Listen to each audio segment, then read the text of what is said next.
Zacchaeus. This is the only time I can think where Jesus invited himself over for dinner. Let's read. Verse 1, he entered Jericho and was passing through. There was a man named Zacchaeus who was chief tax collector, and he was rich. He was trying to see who Jesus was, but he was not able because of the crowd, since he was a short man. So running ahead, he climbed up a sycamore tree to see Jesus, since he was about to pass that way. When Jesus came to that place, he looked up and said, Zacchaeus, hurry and come down, because today I must stay at your house. So he quickly came down and welcomed him joyfully. And all who saw it began to complain. He's gone to lodge with a sinful man. But Zacchaeus stood there and said to the Lord, Look, I give up half of my possessions to the poor, Lord, and if I have extorted anything from anyone, I'll pay back 4 times as much. Today salvation has come to this house, Jesus told them, because he too is the son of Abraham. For the Son of Man has come to seek and to save the lost. Now this is a thrilling story. As you follow Jesus through the Gospels, he never turned down an invitation to eat. Even if it was his enemies, he often ate at the Pharisees' house. Well, this tax collector, Zacchaeus especially, is the only time I can think where Jesus invited himself over to eat. Now there's some great imagery here, because the Bible tells us when you seek the Lord with all of your heart, you will find him. And here Zacchaeus was diligently seeking Jesus in a very unusual way, climbing up a tree, and he got Jesus' attention. Now, despite people complaining that he went to a tax collector, and remember the tax collectors were very despised. They probably were more despised than Rome itself, because they were Jewish people and they were seen as traitors because they collected the tax money for Rome. And oftentimes they would overcharge them. So when we see when Zacchaeus would say, I'm going to pay back, 4 times if I overcharge anybody, more than likely he did, and on purpose. And there was nothing you could do about it. There was no appeals. There was nothing. Rome didn't care as long as they were getting their money. They were also very immoral people. The debauchery. They were lewd and loud.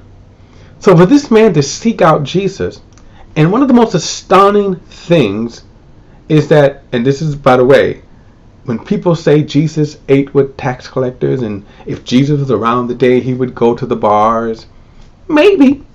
But here's the thing though, Jesus would not be out cutting the rug. He would not be out, getting bombed, getting drunk or whatever.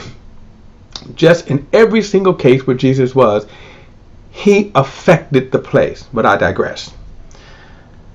Zacchaeus stood up and look what he said. He said, Lord, I'll give half my possessions to the poor. And if I've extorted anyone, I will pay him back 4 times as much. Pay attention to that term, I'll give half my possessions to the poor.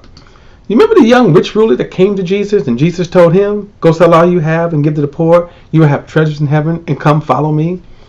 Isn't it amazing? Zacchaeus volunteered to do this before Jesus even said to do it. Jesus' response was, he said, salvation has come to this house. Why?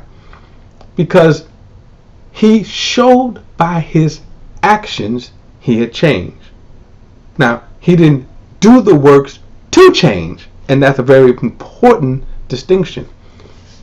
The next statement is very important because he says, he too is the son of Abraham. Now, what did he mean by that? You see, remember, they were all physical descendants of Abraham.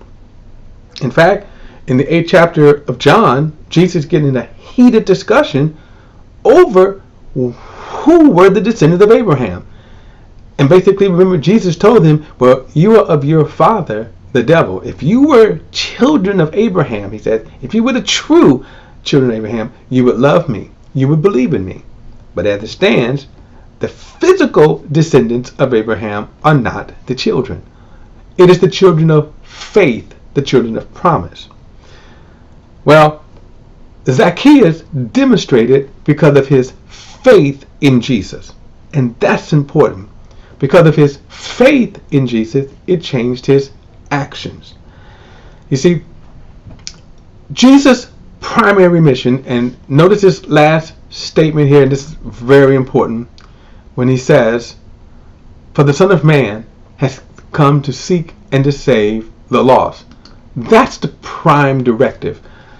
You can build, if you want to build any kind of theology, philosophy, thought, or even understanding, understand that Jesus came to save the lost. That answers a lot of why, meaning why does God tolerate evil? Why do slaves have to submit to their masters? Why do wives have to submit to their husbands, right? Those kinds of answers could be answered in that one statement, because Jesus came to seek and to save that which is lost. That's what he's doing. As one Hebrew writer said, today if you hear his voice, don't harden your heart. Because today God is seeking to save which is lost. Today is the day of salvation.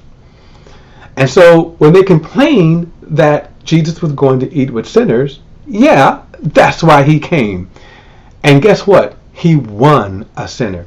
And as he said in another parable, when one sinner repents, all of heaven rejoices. So remember that prime directive that he came to seek and to save which is lost. We shouldn't lose sight of that. And oftentimes we do when we get into our kind of own Christian circles, our churches and all of that.